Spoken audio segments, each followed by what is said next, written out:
Friends, welcome to my channel. Before listening to this story, I will ask you to like and subscribe. It's not difficult for you, but it's nice for me, and we're starting. Be ready. That was the motto of the Boy Scouts. The Scout law was different. The law stated that a Boy Scout should be reliable, loyal, helpful, friendly, polite, kind, obedient, cheerful, thrifty, brave, clean, and respectful. And also naive, apparently. Stupid, idiotic, trusting. Nick had no other answers after watching the email on his wife's iPhone. He usually didn't look at anything on her phone at all, and she knew that very well, so she didn't bother to use any additional protection. After all, he was a Boy Scout. He didn't invade anyone's privacy. But Nick's wife was leaving town in a few weeks, and Nick was trying to remember the name of her hotel. She had told him about it before, but he hadn't paid attention and wanted to avoid an argument about why he hadn't paid attention. Recently, these disputes have become a little more frequent.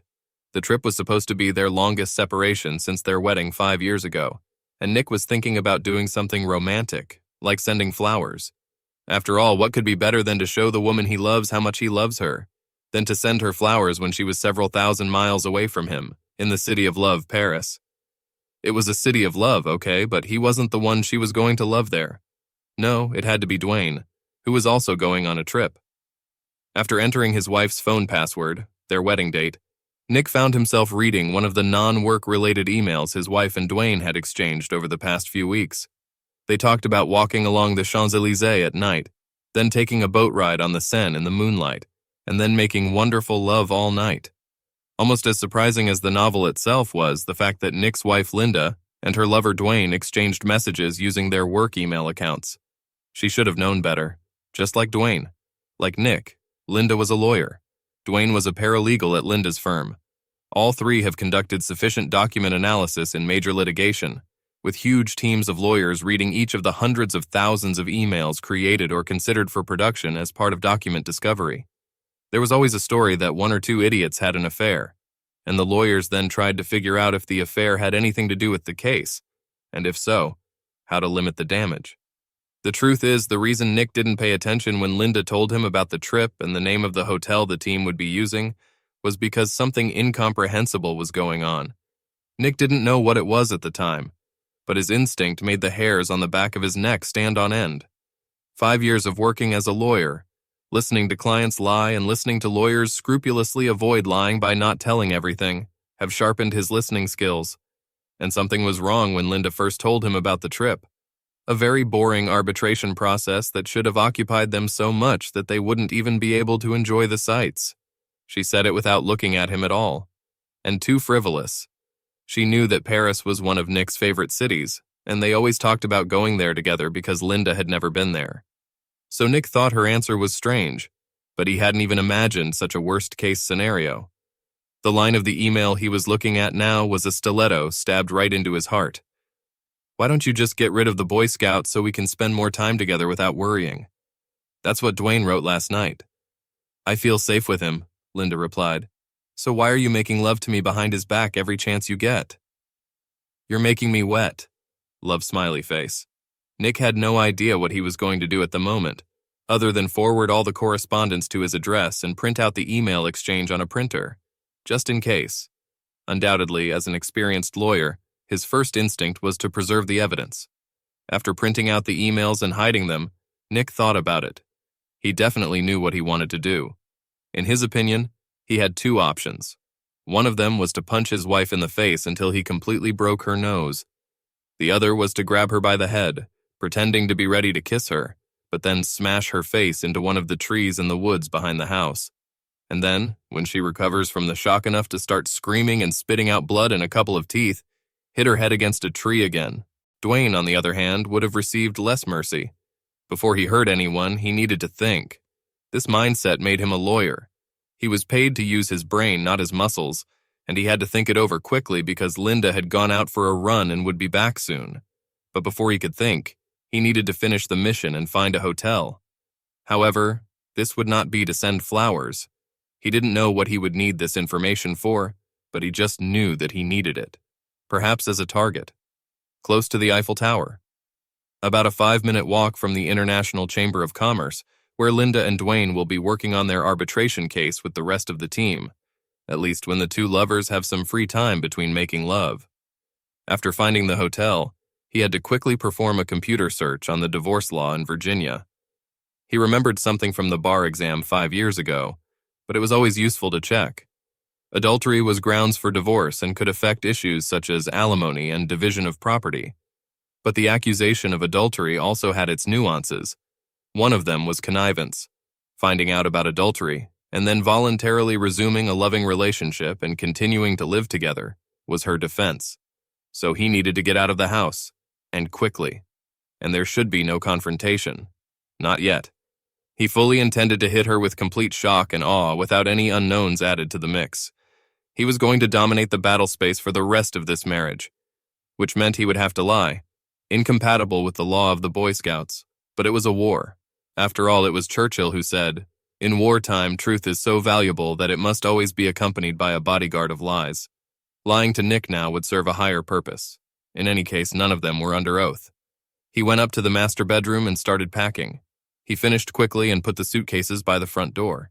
He had almost finished collecting the important documents he needed: bank and credit card statements, 401k and IRA statements, car documents, payrolls, mortgage, and Linda's last student loan balance when she returned from a run. He heard her in the kitchen when he got up from his basement office. He decided to look exhausted and out of sorts when he saw his wife. Her shoulder-length brown hair was pulled back in a ponytail. She looked good. It's a pity that she was a disgusting cheater. He already knew that love was dead. "You know what? I'm going to Paris," he said with a grim smile. The color drained from Linda's face. Her blue eyes paled. "What?" "Paris, Virginia." Her shocked expression quickly disappeared. "Sven just called," Nick continued. "We're testifying in an insurance case and we have to prepare a witness. Obviously, we've just lost a motion for coercion. The judge is furious, and the entire investigation schedule is in chaos. I'm going to be on the road for a few weeks, although I'll probably have the opportunity to stop by from time to time to see you." "Poor kid," Linda said with an appropriate expression of concern. "Maybe your firm is hiring. I'd rather go to your Paris," Nick said, and saw the worry reappear on her face. But then she grinned. "Send me a resume. Maybe you have the right seniority so that we can consider you." It was a joke. Linda's law firm ranked higher in the standings than Nick's company. Then, perhaps with some guilt, she made a move as if she was going to hug him, but Nick turned around and returned to his office before she could close the gap. The visions of him hitting her in the face kept coming back, and he wasn't sure if he could keep them under control. Back upstairs, Linda asked what he wanted for dinner. "I can't stay for dinner. I'll grab something on the way. Sven is going crazy and wants me to hit the road immediately." He was talking as he bustled around the kitchen. Linda followed him to the door, looking a little worried. When he grabbed his suitcases and headed for the door, she pursed her lips for a goodbye kiss. "I'm sorry. I think I may have caught a cold. I have a sore throat this morning. Maybe it's an allergy, but I don't want you to catch anything." Linda followed him to the car while he loaded it. "When will you be back?" "Probably not before Friday. We're going to Roanoke after Paris. Then next week we have to go to Baltimore." Perhaps he was becoming even more paranoid, but it seemed to him that he could hear the gears of her brain turning as he watched her avert her eyes, as if calculating how his absence would open up some unexpected possibilities for her. Waving goodbye, he backed out of the driveway. He hoped she would just assume that he was busy with work and annoyed that he was called on Saturday. His acting skills couldn't take much more at the moment, but he suspected that she had already planned to invite Dwayne to visit. Nick drove the car until he pulled up to a nearby mall with a coffee shop. Like most lawyers, he thought better of putting it on paper. Finishing his coffee, he began to make a list of things to do. He paused for a moment to realize that he had never thought about reconciliation. It wasn't even an option. There will only be retribution. The only question was the extent of retribution. The ringtone of his phone interrupted him. He didn't recognize the number. "Yes?" he replied impatiently. "Mr. Buford? I'm Sam Granger. I don't think we've met, but I'll get right to the point. I got your number from the internet. I'm in the business of buying old houses and demolishing them to build mansions. I know. Everyone hates what I do, but they don't hate me that much when I give them a check." Granger was talking so fast that Nick didn't have time to react except to think that the house wasn't old. It was cozy. And what the hell, he started talking about demolishing it, but then his rational mind took over. "And?" Well, I'd like to buy your house to demolish it. I would suggest building a mall, but I will never be able to guarantee the timing of new construction, especially with county permits and all that. I get all my profit from making such deals quickly, and I think I can give you a very good price if you and your wife are interested in selling. Nick had to fight to keep a Grinch-like smile from spreading across his face. Linda chose their house just before they got married. It was an old ranch, but it had a beautiful yard that adjoined directly to a patch of forest through which a stream flowed. It was close to the main thoroughfares, but secluded enough to be peaceful here. What absolutely convinced her was the treehouse in the courtyard opposite the master bedroom window. She liked that it was a house ready for children. Nick just liked the price and the fact that he was only 20 minutes away from the main parking lot of the subway system. This and the 30-minute train ride to work made it quite convenient to move to the area. Mr. Granger, I will be away for the next few days, so I cannot guarantee access to the property. Call me Sam. I don't need to see it inside. As I said, it's a wreck, and I've already checked the house from the outside. Can you meet me Sunday morning, Sam? Of course. By the way, I will probably close the deal myself with my wife's power of attorney. She is very busy with work-related matters these days.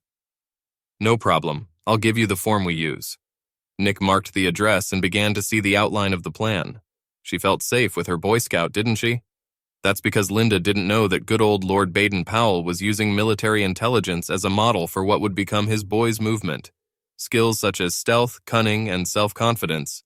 In other words, ambushes. She'll never see what happens next until it's too late. But first, the exploration. To do this, he put his empty coffee cup on the table and went out to the car to have some privacy. He picked up his phone and dialed a number. Frank? What is it? He asked when the call was answered. I need a favor, and I need it now. Frank Barry was a private investigator. During his 5 years of corporate law work, Nick has also made it a rule to do unpaid work helping poor people with their legal problems. This corresponded to his ideas about the life of a decent person. And besides, he got real experience in court for this, which his usual job usually did not provide. One of his law school classmates recommended Frank to help in an unpleasant divorce case involving a stepfather who lovingly abused his stepdaughter. Frank's evidence let the guy go when the sluggish police response did not help, and this evidence led to a quick divorce. Frank listened as Nick explained what he had learned. And you think your wife is going to put him in your bed tonight? Is she really that brazen? She became very arrogant. She was one of the top students in her law school class. He thinks he can't be wrong. I'll do it myself. I owe you one. This Rivera divorce case has brought me all kinds of good publicity. The phone rings constantly. I appreciate it, Frank, Nick said. By the way, there's a treehouse in the backyard that you might want to use. Its windows look directly into the master bedroom, and she likes to do business with the curtains open. It used to piss me off, but whatever started her engine was accepted, you know? You can get there by crossing the forest and jumping over the stream after dark. No fences and no dogs around. There's a service road on the other side where you can park. Thanks. If you don't mind, I'm going to hide the camera outside, pointing it at the front of the house to keep track of who comes and goes and when. Great.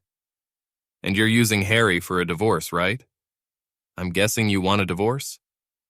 Yes and yes. Good. I know how much he likes it when sworn testimony is given and how the report is compiled. If you're right, we'll find out about it pretty soon. Then Nick called Harry. Is this about the law school reunion, Nick? I've already received 5 calls about making a contribution to their fund. No, I want to hire you. Linda is cheating and I want to burn this fool. After Nick brought him up to date, Harry said, Come back tomorrow. I know it's Sunday, but I still had to sort out some paperwork at the office. So I was going to go out. We could also take action. It seems you've already learned that you can't condone adultery. Frank is already covering the adulterous part with clear and convincing evidence. The most difficult part will just be fighting for a financial settlement. She is also a lawyer at a large firm, so she will have the resources to fight and stall for time, plus people at her firm giving her advice. Leave it to me, Nick said. I think we can handle this like civilized people. Then that means you're not going to burn this fool, but okay. We can see what you come up with. His last call was more delicate. Hello? Maggie, this is Nick. The silence on the other end of the line was deafening. Maggie, you're a fool. It's nice to talk to you too, honey, after all these years. What do you want, Nick? After all this time? I need your help. I thought Linda was your assistant. It's about Linda. She went on a spree. What a surprise, I can't believe it. Dumbass, did you realize that all this is framed in quotation marks? I can't help you emotionally or lovingly these days. I'm dating. And I'm sure he's a happy guy. Look, I'm really sorry. I'm sorry that we fooled around and let this ruin our friendship. I'm also sorry that I let Linda kick you out of my life when I thought there was a chance we could be friends again. But I need your friendly help right now. Asshole. What do you need, Nick? He told her. There was silence on the line, then laughter. I agree, she said after she calmed down, but he could still hear the smile in her voice. You always made me laugh. Thanks, Maggie. When the dust settles, you'll have to introduce me to Mr. Lucky so I can congratulate him on his excellent taste and invite you both to dinner. It's a date, she said. He needed somewhere to hide for a while and plan, so he found a long-stay hotel off the Beltway in Fairfax, far enough away from his and Linda's usual places where he didn't risk being noticed, settled in, and then went for a snack. He wasn't really hungry, but he knew he needed something in his stomach to snack on the alcohol he was planning to consume. A restaurant called El Mariachi was located across the street from the hotel. When the hostess sat him down in a booth, he saw that the bartender was looking at him. He looked vaguely familiar, but Nick put it out of his mind. At the moment, he had enough to worry about. The dishes on the menu meant that the restaurant was an institution pretending to be Mexican. Most Americans didn't understand the difference. He ordered some inexpensive tequila for the meal. He knew that the hangover would be severe the next day, but he considered the pain to be part of a cleansing ritual. The waitress returned with a bottle of excellent tequila from the top shelf. When Nick looked up at the waitress, she just pointed at the bartender, who saluted him. Nick returned the greeting and poured himself a generous drink as the bartender returned to serving other customers. It took a moment, but Nick remembered who he was. He remembered the bartender as one of the members of the public who attended Rivera's divorce hearing, as well as the criminal trial that Nick attended. He always sat alone in the back row. No one has ever sat next to him. His client Sonia's daughter hugged him once, but when Nick asked Sonia who it was, she became very silent and said that he was just a family friend. Nick ate in silence, making notes in a notebook and sipping tequila. When the waitress cleared away his dirty plates, he went to the toilet. He was aware that things seemed to be moving around, as if he was on a ship as he walked. He needed to lean against the wall while he went about his business. Then he returned to the booth, trying to be as confident as possible, and found the bartender sitting in his booth on the opposite bench. "Senor Nick, it's good to see you," he said, reaching out to take Nick's hand and shake it vigorously. Nick sat down and waited for him to say something. "I still haven't thanked you for helping my cousin deal with that bastard she was married to." Nick tried to argue that it was nonsense and he was just doing the little he could, but the bartender ignored him. He was severely beaten in prison. Did you know about this? Very strongly. They don't think he'll be able to walk again or eat solid food. The bartender had a slight smile when he said this to Nick. Nick felt a chill when he looked at the bartender. "I didn't hear that," Nick said. The bartender shrugged his shoulders. "This is yesterday's news. What brings you alone to El Mariachi on a Saturday night? Where is your charming wife?" Nick looked the bartender straight in the eye. The bartender was still smiling. It wasn't a mocking smile, more like a smile that knew a lot. Nick couldn't understand why he asked such a strange question. How did the bartender even know that Nick was married? Then Nick remembered that Linda surprised him by showing up at one of the hearings and kissed him after it was over. The bartender must still be in the courtroom. "We're having some problems with her," Nick said. He saw no reason to lie or conceal information. Like she's making love to someone else? Again, with a knowing smile. Nick was shocked and fell silent. "I'm not a lawyer, Don Nicholas, but I know that if you want to keep a secret, you shouldn't write it down and leave the paper in plain sight," the bartender said, pointing to Nick's notebook. It noted elements of adultery, had drawings showing how Dwayne was stabbed, contained the name Linda surrounded by a circle with a slash, and had a to-do list that included the phrase, "burn a fool." Nick shrugged his shoulders. Poor operational security, but at least he didn't give out any sensitive customer data. Any man in your situation should ask himself what he wants. What do you really want, Senor Nick? What would you want more than anything in the world besides money, if you could choose your revenge? Nick didn't hesitate. I want to hit her nose so hard that it breaks, and I want to punch her in the face so hard that both her eyes turn black. She has a very beautiful face and very expressive eyes. I want to destroy them."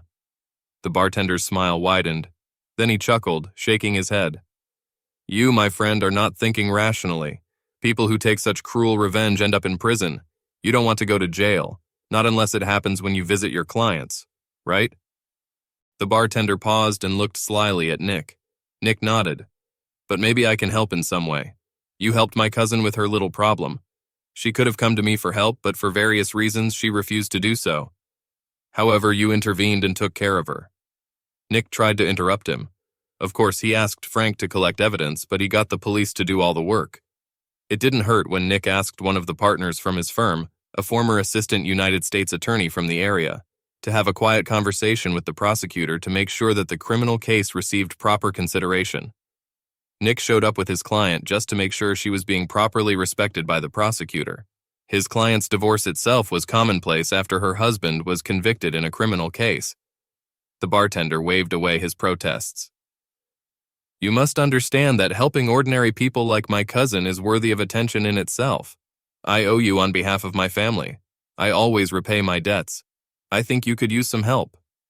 Nick stared at him. "I'm afraid I don't remember your name." The bartender's smile turned into a shark's grin. "Some people call me El Diablo." "The devil?" The bartender nodded. "That's what people who don't like me call me. To my friends, I am Jose Garcia." Now it was Nick's turn to smile. "What should I do to get a favor from the devil? Sell my soul?" El Diablo's smile disappeared. Nick wasn't smiling either. "Be serious. You're a lawyer. You don't have a soul." His smile returned, and Nick realized he was joking. "Call it professional courtesy, Senor Nick. Now just give me your address, your wife's name, and tell me what her daily routine is." "What are you going to do?" "I have a few ideas, but what does that phrase sound like?" "Ignorance is bliss. I think you need to be blissfully unaware and be able to report on your movements over the next few months. Buy yourself a disposable phone so we can keep in touch and leave the number here at the bar. And then don't come back here anymore. It's better this way." Nick told El Diablo about hiring a private investigator, about his plans not to show up at home until Linda leaves for France, and about Linda's plans for the trip. El Diablo knew this hotel in Paris, but did not say where from. "Just one question, Senor Nick. Is there any chance of reconciliation? Forgiveness? Mercy? I don't want to hear later. I've changed my mind." El Diablo looked him straight in the eye. The smile disappeared. His expression became serious. Nick returned his gaze. Nick took a deep breath and paused to check his emotions again. The way was clear. He was a simple guy. Trust and loyalty. These were his most important values. They left his marriage. Linda had flipped a switch in his brain, and love had now been replaced by hate. Over time, on reflection, he just won't care. That time was not now. Not a single one. El Diablo relaxed. "Good. Don't worry about anything." The waitress brought the bill. El Diablo sent her away, but allowed Nick to give her a generous tip. He also let Nick take a bottle of tequila with him, but warned him to slow down. He needed a clean mind for battle. Somehow Nick woke up Sunday morning at a reasonable time without much of a hangover. He got to Harry's law office at 10 a.m. and already found Frank there. "I'm sorry, Nick," Frank said. "She was definitely making love to a guy. In your bed. He was there 2 hours after you called me, and he was still there when I left this morning. We received a very good quality video. I made you a copy, but you might not want to watch it." Harry interrupted him. "You better not look. I don't want you to do anything stupid and get arrested." "Don't worry," Nick said, taking the DVD from Frank. "Give me a summary. I climbed into that treehouse like you said, and they were all over each other. I got really clear pictures of their faces and, frankly, the rest of their body parts. They were clearly making love.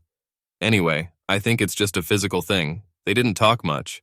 They just made love like rabbits. I do not know if this will change your plans." "No, what did they do?" "Cowgirl doggy, reverse cowgirl. They both had great stamina." "Thanks. It makes me feel even worse." "I'm sorry. Anyway, I personally know Linda from that party you had last year, so I can identify her. We checked the license plates of this guy. This is Dwayne Martin. We know he's working with her. We don't know how long this has been going on, but it seems to me that this is clear and convincing evidence. Oh, and we have a camera in a nearby tree filming the driveway and garage so we can see when they come and go. I will email you a deleted link to the live broadcast on our secure server. I've talked to Harry and I'm going to write a report and a supporting affidavit so he can file it. Sorry again, dude. Frank shook hands with Harry and Nick and left the office. So, what do you want to do? Harry asked. File for divorce on the grounds of adultery, but don't serve her.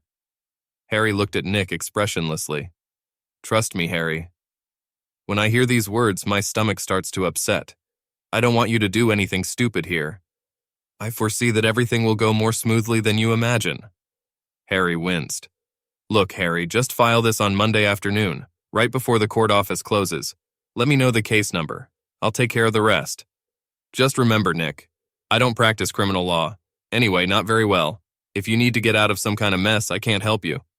You'll be pleasantly surprised, Nick said, walking out the door. Nick's next stop was a meeting with Sam Granger. It was a very productive meeting where Nick learned that they could sell a house for more than $100,000 more than a mortgage, all without real estate agent fees. Linda would be thrilled, if she only knew. Nick promised to return with the proper paperwork as soon as possible to close the deal. As Nick left Sam's office, he looked at his phone. No messages or calls. She must still be making love to Dwayne. Nick took the opportunity to call his boss Sven and tell him that he urgently needed 2 weeks off, otherwise he was quitting. Sven immediately panicked because Nick was the only one who knew what was going on with the current affairs and agreed. Fortunately, in Sven's case, they had a temporary lull in business, so he could give Nick some slack. Having laid the groundwork for the fulfillment of his intentions, Nick returned to his hotel to do his current job. By Monday evening, he was ready. Linda left voicemails on Sunday evening and Monday evening, to which he did not respond. He was saving all his energy for Tuesday morning. Thanks to Frank's camera in front of the house, Nick knew that Dwayne had spent Monday night there. And based on Dwayne's stay from Sunday evening to Monday morning, he would probably leave around 8 a.m. to go to work. Linda was leaving around 8:30 a.m. So at 7 a.m., Nick walked in the front door and shouted, "Honey, I'm home." He heard a sudden noise upstairs, and then Linda came down the stairs in her bathrobe, disheveled and shaken. "Honey, what a surprise," she said, trying to sound cheerful but barely restraining herself and also clearly on the verge of complete panic. "I thought you'd be gone until Friday. You didn't answer my calls." "I'm sorry," Nick replied cheerfully. "You know how it is." Nick pretended not to notice the 2 glasses of leftover wine in the living room and headed straight to the dining room.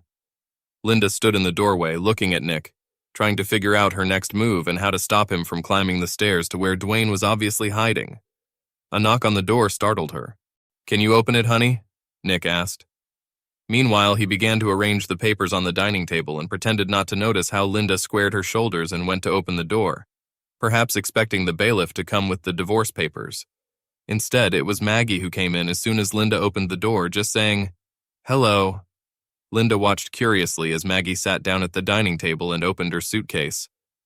"I'm sorry, honey," Nick said, "but I do not know when I will go on the air again, and you know that I cannot think of you going on a trip abroad without renewing the powers of attorney. You know, just in case something goes wrong and we need to deal with some financial or medical emergencies. Oh, and I had a couple moments over the weekend, and I got a tip to refinance a mortgage at a really great rate. Since we're both going to travel, I thought this was the only time we'd be able to do it. Sorry for the urgency." He tried to look apologetic. "Who is this?" Linda asked, pointing at Maggie when the artery in her temple stopped throbbing violently. "I'm Maggie." "Maggie's a notary," Nick explained. Linda visibly relaxed. She still had a lover hidden upstairs, but things hadn't completely gotten out of control yet. "You, my Boy Scout, I'm always ready," she said with a grin, sitting down, although her eyes were still alert. "It's just who I am, honey." He handed Linda a pen and began to arrange the papers in front of her. "The arrow flags tell you where to sign. Take the time to read the documents if you want." "I trust you," Linda said with a big smile, quickly signing all the papers in front of her. He prayed to God that she would do it, because otherwise he was screwed. But as they say, the one who dares wins. When Linda signed each document, Nick spread them out and handed them to Maggie, who laid them out in a row and notarized them. "Mrs. Buford, do you have a photo ID?" Maggie asked. Linda got up from the table to go get her purse. Maggie and Nick exchanged glances, but both had to quickly look down at the table to keep from laughing. Linda put her driver's license on the table. Maggie took pictures of them on her phone and noted the details in her notary journal. Linda offered coffee, but both Nick and Maggie declined when Maggie finished marking down the documents she had certified in her book, while Nick put everything in different folders. Linda's eyes kept looking up, waiting for Nick to try to go there, calculating her next move. Maggie left, putting away all her things and giving Nick a smile when Linda wasn't looking. Nick then gave Linda a break, saying that he needed to hold a teleconference and he would go down to his office in the basement for that. Linda's shoulders relaxed because now she would have time to put Dwayne out the door and remove any traces of his presence before Nick reappeared from his man cave. Nick came downstairs to give her the illusion that she was still fooling him. He pretended not to hear heavy footsteps on the stairs as Dwayne ran away, or the sound of the garage door opening so Dwayne's car could pull out. But when he heard the sound of the shower running in the main bathroom, Nick packed up everything he had, left through the basement door, and drove off in his car without saying a word to his loving wife. 2 hours later, after a hearty breakfast at the diner, Nick was in Harry's office. Harry looked shocked. "So, are you telling me that you forced your wife to sign a CC 1406 form confirming the filing for divorce and waiving all future services for the process and notification of any future proceedings?" "Yes, the duly certified form is right here." "And so it was. You also tell me that you forced your wife, an experienced lawyer, to sign an agreement on the settlement of a property dispute, in which she transfers to you all the proceeds from any sale of your house and property in it, cars and any jewelry that she owns, leaves you complete freedom of action to dispose of her personal belongings, and does it allow you both to get away with the retirement accounts that each of you owns? Without any alimony from you to her? She earns more than me anyway." According to these documents, she expressed her willingness to give up the marriage, having only about $125,000 of her pension contributions, plus about $200,000 of her student loan debt to law schools. Right? She always had a very generous nature. Harry narrowed his eyes at Nick and returned to the papers on his desk. "And you also made her sign an affidavit in which she confesses to adultery, and even admits that her lover was upstairs in the marital bedroom during the signing of the affidavit and was there all night after making love to her the night before. Are you even telling me that her affidavit confirms the authenticity and accuracy of that line of email, in which she talks about staying with her lover because he makes her wet? Is that what you want to tell me?" "Lawyer," said Nick. There was no emotion on his face as far as he could restrain himself. "Don't insult me, please. The documents speak for themselves." Harry looked at the documents, looked up at Nick, began to smile, suppressed a smile, and then turned around in his chair. "To hell with that. I will accept this file. You are a respected member of the Bar Association and a friend from law school. How was I supposed to know that you did all this shit? It seemed good to me, Your Honor. I am deeply embarrassed. I was completely taken aback that my client had betrayed my trust. If anyone should be disbarred, it's Nicholas A. Buford, ESQ, Your Honor. See what I'm getting at, Nick?" "Yeah. If necessary, will this notary certify that Linda signed all this?" "Yes, she will do that." "Will she testify that Linda has carefully studied the documents?" "I would not like to try to preempt or influence anyone's testimony, but as you say, Linda is an experienced lawyer specializing in litigation, so I am sure that she gave the documents the attention that she thought they deserved. I'm sure the notary will say that she saw Linda Buford looking through the documents and signing each of them. I cannot otherwise express an opinion about her state of mind regarding the understanding of the contents of each document." "All right then," Harry said. "I'll write it all down today, plus Frank's affidavit and a report that includes photos and a DVD. I'll see if I can get this out of the electronic file for a while. We don't want this to still be in the news, do we?" "No," Nick said. "Linda is going on a trip to Paris in a little more than 2 weeks. The longer it stays hidden, the better. Do you know anyone in the district court?" "Do you remember Seth?" Harry asked. "A student a year after us. He was having trouble finding a job at a law firm, so he is now working as a clerk in the district court, trying to put his resume in order. He could speed up the process. But if the judge wants to get live testimony, all of this could collapse under its own weight. Linda will have to decide that she doesn't want to fight this for some reason if she realizes what's going on. If things go badly at this stage, I'll probably have to resign my position as your lawyer." "Fair enough. Someday you'll be able to tell me the whole story, but I don't want to hear it now. For the next 2 weeks, Nick managed to keep Linda at arm's length. He sent her text messages at odd hours, telling her how busy he was, but otherwise answered her calls. As the days passed, she called less and less often. You scared the hell out of her, Frank told him at the end of the week. According to our video, Dwayne hasn't entered the house once since you showed up and surprised them on Tuesday morning. I can't tell if they meet at his house during the week or make love to each other in the office, but they don't do it at home. I'll tell you if anything changes. The only thing that changed was that Nick quietly returned to the house when he found out that Linda had left and received the financial documents that he thought he might need. He also signed a contract for the sale of the house with Sam Granger. The sale was supposed to close in Linda's first week in France. In the evenings, Nick went to the gym, read at his leisure, and wondered how he got to the point where he turned 30 with such a messy life. He told Sven that he needed to rest for a few more weeks, to which Sven reluctantly agreed. She's making love to him in the house again, Frank said on Saturday, a week before Linda was supposed to leave for Paris. Thanks for the warning, Nick replied. He didn't really care, but he knew he'd rather burn the sheets than sell them when he abandoned the house. By this time, Nick had already watched the video that Frank had given him for the first time. He could see the attraction. Dwayne was a couple of years younger, and Frank's investigation revealed that the guy was in charge of the gym, always warming up in front of the mirror before weight training. Otherwise, he was unremarkable. By comparison, Nick was in decent shape, but of course he didn't have a washboard-like belly. Obviously, Linda was looking for an ideal. Nick could have done without such superficiality. Before Nick could come to his senses, Linda set off on her long-awaited trip to Paris. One of Frank's men followed her to the airport and waited until the plane took off for Europe. After receiving the news, Nick went inside, put all of Linda's clothes in a pile in the living room, and packed everything he wanted to keep. The movers arrived the next day, packed Linda's clothes in boxes, and sent them to the warehouse. They packed Nick's things separately and moved them to the apartment he found. Thanks to Sam Granger, a skilled house disassembler, Nick was able to sell furniture easily. When the house was finally empty, Nick took one last walk before completing his last assignment. He carefully collected the wedding photos and album, as well as Linda's wedding dress. He took them to the bonfire pit in the courtyard, which was right under the treehouse, carefully put the photos and album in the pit on top of the charcoal, added a dress and some lighter fluid, and lit a match. After it all burned down, Nick was pleased to see that there were really a lot of details in the video. You could even see the details of their memorable moments together in each photo when it was added to the pit.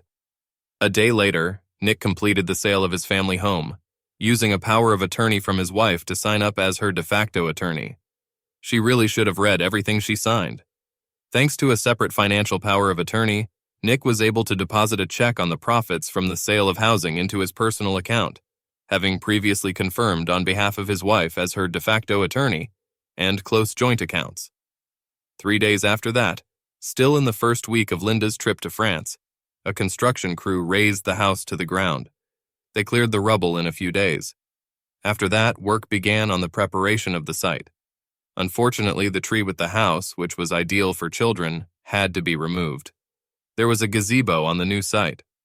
Unfortunately, at the moment when the whole place where Nick and Linda's happy home once was turned into just a large square of land, construction stopped. It looks like something went wrong with the permitting process.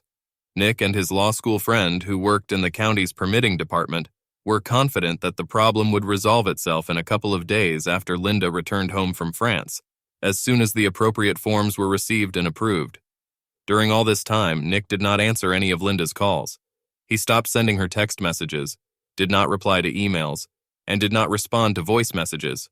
Some of her friends and relatives called. Nick sent a brief message in response that he was busy and traveling, mainly so that they wouldn't try to drive past the house and see him. El Diablo called him on a prepaid cell phone and told him that Linda and Dwayne seemed to be under stress and didn't look very well. Did she suspect something was wrong? Nick asked how he knew that. El Diablo only said that he has friends everywhere, even in Europe. He actually asked Nick if he was interested in getting Linda's wedding and engagement rings back. When Nick said no, El Diablo asked if he would mind if someone else bought them. Damn it, no. Good. Maybe I know someone who would like them. On Wednesday, 2 days before Linda was due to return from Paris, Nick was in Harry's office. I do not know how the hell it happened, but here is the divorce decree. It's much faster than usual for this kind of thing, and Seth is silent. I don't want to know, and I'm not asking. Count your lucky stars and congratulate yourself on being single again. Here's a copy that I'm going to send to your ex-wife. I'm sure she'll be thrilled. When Nick got to his car outside Harry's office, his phone rang. He didn't recognize the number, but when he answered, he recognized El Diablo's voice. Nick, you should take a vacation right now. Go to a place where there are a lot of people who know you and can tell that you were there. El Diablo hung up the phone. Nick realized that it had been a long time since he had seen his college friends who lived in New York. Fortunately, his schedule was free for the next few days, so on the same day he went on a trip, visited several exhibitions, visited several museums, and went with various combinations of friends for lunches, coffees, and dinners, most of which he paid with a credit card. He also tipped generously at his hotel so that all the staff would know who he was. While there, he sent by express mail a copy of the DVD, which shows him burning her wedding dress and wedding album, to Linda's parents' house. Late Sunday evening, after enjoying coffee and cakes in Little Italy in Manhattan, Nick's phone rang. It was his father-in-law. Nick, where are you? Linda is going crazy. She's in the hospital. Yes? What's wrong with her? It was getting interesting. She returned from her trip on Friday, but she and her colleague were apparently abducted from the airport. They were both drugged with illegal substances, and they were only released this morning. A colleague was beaten almost to death. And Linda. Here her father's voice faltered. Once upon a time, Nick would have been sympathetic. What happened to Linda? She woke up and found herself covered in tattoos from head to toe, tattoos with terrible inscriptions. For example, that she is a cheater, and as soon as she woke up and saw it, some guy in a mask came in and hit her on the nose, breaking it, and then with 2 more blows gave her 2 black eyes. Impressive, Nick thought. In fact, it was the cherry on the ice cream. He would be happy if Linda realized that he had betrayed her, just as she had betrayed him in marriage. He had a lot of joy from this news. It would be worth an immortal soul if he had one. We remember that lawyers don't even have a soul. I'm sorry to hear that. I'm out of town at the moment. What would you like me to do? Nick could tell there was surprise on the other end of the line. You're her husband. She's your wife. Sorry, not anymore. We got divorced. The court order was issued last week. She's cheating on me with the guy she's traveling with. What? What did you hear? Which part was unclear? Nick knew he was being unnecessarily cruel right now, but he didn't care. I have a video. I can send you a copy of how she fucks like a cat, and not with me if you want. There was silence on the other end of the line. Nick wondered if his father-in-law had had a heart attack. We're done with her, so you'll have to take her home. She's not my problem anymore. You did it, his father-in-law shouted. Me? I've been in New York since Wednesday, celebrating the divorce. Look, I know you're upset, and I hope Linda gets better soon, but I think we have nothing more to say to each other. He hung up the phone. At that moment, it occurred to Nick that the stress of city life had become too much lately. He sent an email to Sven saying that, after all, Sven and the firm could go to hell, with all due respect. A quick internet search revealed that there was a REI store in Soho, so Nick equipped himself with brand new hiking and camping gear. Linda had never liked hiking, so this was a chance to reconnect with his intelligence background. The hotel was very kind to leave his luggage for a while for a reasonable fee, and before he knew it, he was on his way to the Adirondack Mountains to commune with nature until everything calmed down. Fortunately, he had his passport with him in case he had time to travel to Canada, and it turns out he did it. For most of the next 8 weeks, he turned off his phone. At first, it seemed like some crazy woman had stolen his ex-wife's phone because there were dozens, if not hundreds, of messages he didn't count, which seemed to include insane screams and crying. He only listened to 1 or 2 before deleting the rest. And a bunch of crazy emails. Her account must have been hacked. How was he supposed to find the time to read all this? He hoped that whoever this crazy woman was, she had received the help she so desperately needed. So 8 weeks later, Nick met Frank for a drink. Harry was there too. Just to be clear, Harry said as they sat down, I ended our lawyer-client relationship right after I gave you the divorce decree. I notified you by registered mail. Maybe you haven't checked your email yet. Not yet, Nick admitted. A serious shitstorm, my friend, Harry said. Frank, what would you say? More like a shitty typhoon. I like it. There's shit everywhere anyway. A lot of destruction. Harry finished his bourbon and immediately asked for more. You start, Frank. So, on Monday morning, the former Mrs. Buford arrived at her old house with her parents. We never bothered to remove the external camera. When she saw the wasteland, she had a complete collapse. She fell to her knees, sobbing, and assuming the fetal position. She ends up kicking and screaming like a toddler at the mall in the late afternoon. Then a work crew arrives with equipment and she goes crazy again. She loses her temper for the third time when the builders see what is tattooed on her face and start laughing. I must say, the work is so good that the text is very clearly visible on camera. Cheater, fool, I love you, and the like. Face, neck, hands. And this despite the fact that she has raccoon eyes from beatings, plus a patch on her broken nose. Harry picked up the story. That afternoon, she and a couple of lawyers from her large firm showed up at my modest office in a threatening mood. They didn't have an appointment, so I made them wait 25 minutes. I made sure my Glock was loaded and in my desk. Thank God we're in Virginia, you know. 25 minutes later, they are all shouting at me, talking about urgent petitions, complaints to the Bar Association, and contempt proceedings. I have to admit that it was hard for me not to look at the tattoos all over her face. It was done very clearly in red and blue ink so that they could be seen from a distance. When I was able to refocus, I asked, "What exactly is the problem? Which statement in any of the statements was false?" They all stopped and looked at each other. So I asked if there was a dispute that your ex-wife committed adultery. They all said yes. So I turned on a video that I had prepared while they were waiting, where good old Linda is clearly bouncing up and down on the penis of someone who is not her husband in the marital bed. Obviously, they haven't looked at everything in the case file yet. Then they all just looked confused. Then Linda starts screaming that you didn't even give her a chance to explain herself. And I said, you don't care what the reason is, you just did it. She comes to her senses and starts talking about how she never agreed to let you sell the house. And what was the story about how you burned her wedding dress, photos, and album? All these things were her personal property. I showed her copies of the power of attorney, one of which was intended for the specific purpose of selling the house. I showed her the property settlement agreement, which gave you the right to dispose of her personal belongings at your own discretion, and told her that she was lucky to have her clothes. I asked if she denied that it was her signature on the documents. She said no, but that she never agreed with anything that was written there. So then I asked if her whole defense was that she never read what she signed. I asked her to imagine how the cross-examination would go if she challenged anything in court.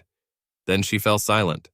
I also pointed to the affidavit she signed, where she admitted that her lover was upstairs at the very moment she signed, and I asked if this was true. That was the moment when she lost consciousness. Her escorts tried to revive her, but I had already called 911. She refused to go to the hospital with them, but then she started screaming about tattoos and that her boyfriend had been beaten up, and I said it had nothing to do with you. As far as I know, you were out of town anyway. And maybe Dwayne angered some other wife's husband by using her or some another woman who thought Linda was taking Dwayne away from her. I told them that they know where the Fairfax Police Department is located if they have a criminal case they would like to discuss. Then things got even better, Harry continued. So they were still talking about filing a motion for reconsideration and all that sort of thing. That's when I told them that it was only that morning that I received an anonymous email with links to several videos of Linda and Dwayne in your bed when they started doing it again before going to Paris.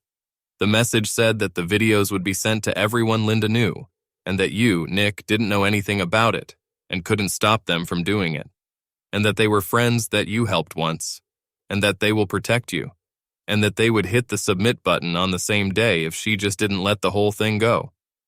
Do you know anything about this? I was out of town, Harry. After that, they left. I haven't heard from them since. And nothing happened in the courthouse. It was Frank's turn again. They must have gone to the police because a couple of detectives showed up. They wanted copies of the videos and the report. Then they lost interest. Neither Linda nor Dwayne could tell what had happened. Just that they got into a taxi at the airport, and the next thing the guy realized, he was in the hospital. With Linda, she woke up in a dirty hotel, got punched in the face, and then went to the hospital. The room bill was also charged to her credit card, plus room service and a minibar. This time, Nick told him that the hotel manager had said that the New York cops had checked his stay at the hotel, and that his New York friends had also been contacted. But they all vouched for his very active schedule in the city. There are rumors, Harry said, that your ex is hiding in her parents' basement while undergoing laser tattoo removal. The problem is that they charge per square inch, and she is covered from head to toe. It would have to cost tens of thousands of dollars, and still, the tracks would stay with her forever. It's a shame, Nick said. Harry stared at Nick. Frank just pursed his lips to keep from laughing. And what happened to the cockhead? I understand he's been badly hurt, Harry said. There will be a lot of physical therapy in his future. The head is slightly damaged, multiple concussions. His nuts are lost. He will probably have some difficulty getting another job as a paralegal. Their firm also released them both. It seems that their relationship fell apart during the trip, and somehow this negatively affected the entire arbitration. There were not enough documents. The objections were not ready. The witnesses had problems. They lost on the merits of the case. The client was unhappy. The company had to make human sacrifices in order to save the client for future work. Someday, Nick, you're going to have to tell us how you managed to get through this, Frank said. Coped with what? I'm a Boy Scout. Maggie was waiting in the car when he got out. I'm a little upset.